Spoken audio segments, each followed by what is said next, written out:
یعنی خالد بن ولید رضی اللہ عنہ کی فتوحات ہے،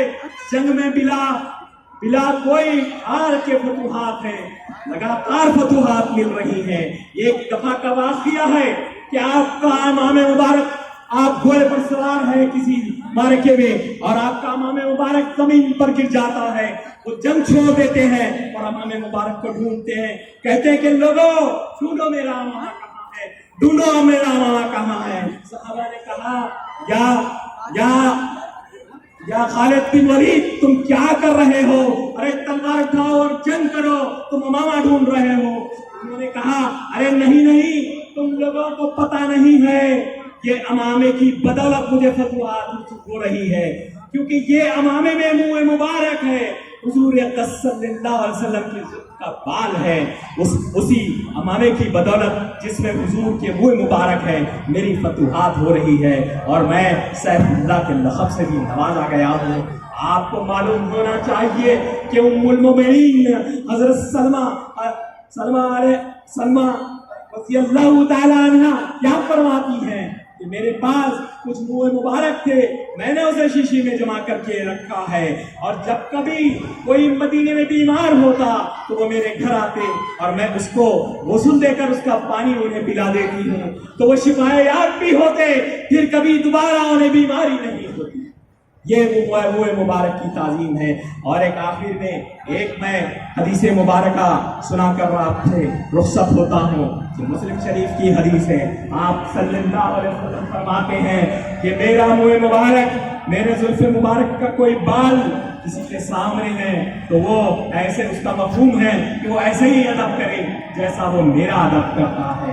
اور وہ منہ مبارک سے دعا کریں۔ اور دوسری چیز یہ ہے کہ جو کوئی اس کی تکذیب کی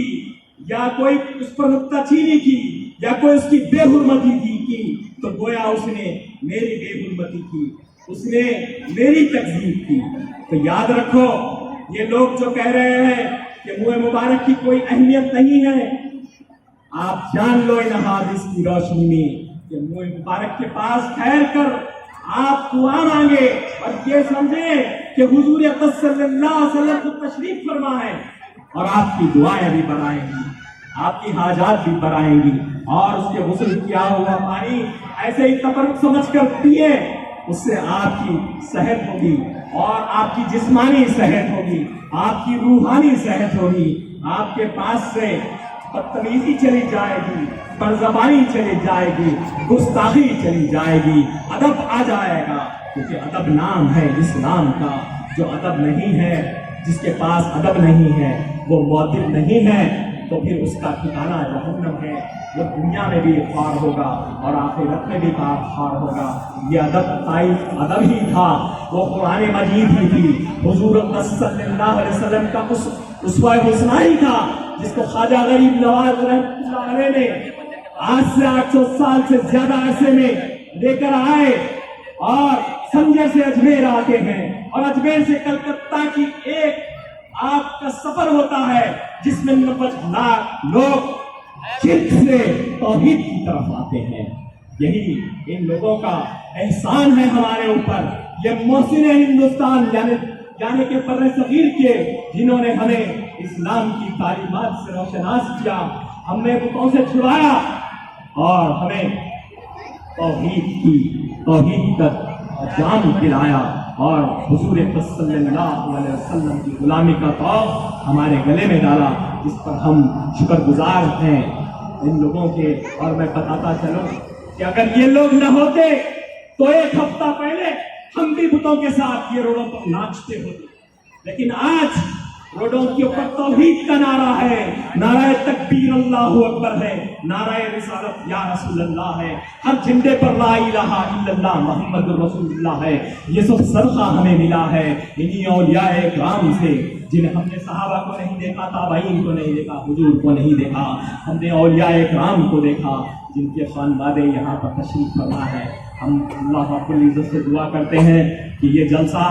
تا قیامت جاری و ساری رہے، ہماری نسلیں اسے چلائے۔ میں تو یہ کہوں گا